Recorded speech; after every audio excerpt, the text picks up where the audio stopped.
Il-Prim Ministru Roberta Bela sostna kif il-Gvern introduċa bosta inċentivi mirati biex jappoġġjaw kemm innovaturi u riċerkaturi, kif ukoll investituri, bilan li jinbnew pontijiet bejn setturi mediċi u teknoloġiċi. Argumenta l-futur tas-saħħa huwa msejjes fuq avvanzi fit-teknoloġija. Waqt li kienet jindirizza l-5 edizzjoni ta' MedTech World Malta, Dr. Bela qal Gżejjer Maltin għandhom potenzjal biex isiru ċentru speċjalizzat biex idejat innovattivi jinbidlu f'soluzzjonijiet prattiċi għall-kura tas-saħħa. Ħalli dan qed iseħħ f'ekosistema li taċevola kollaborazzjoni bis-sem ta' istituzzjonijiet bħal Malta Enterprise, il-Malta Life Sciences Park, l-Università ta' Malta, entitajiet privati u l-Ministeru għas-Saħħa. Il-Prim Ministru qal li fiċ-ċentru ta' dan kollu hemm in-nies u l-pazjenti. Għaldaqstant qal huwa kruċjali tfassal qafas regolatorju, qafas li jiġbed teknoloġiji emerġenti fosthom intelligenza artifiċjali mingħajr iżda ma tkun imminata s-sigurtà, l-etika jew il-ġid tal-pazjenti.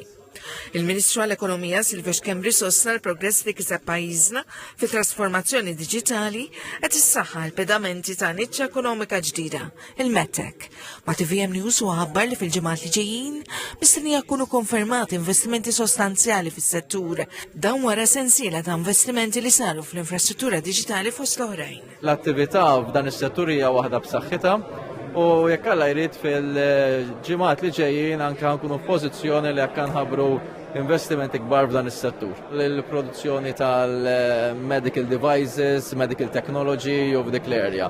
Qegħdin għaddejjin diskussjonijiet ma' diversi kumpaniji għall-bidu tas-sena d-dieħla wkoll għandna naraw biex anke kemm jista' jkun naslu biex nikkonkludu ammont ta' investimenti kbar.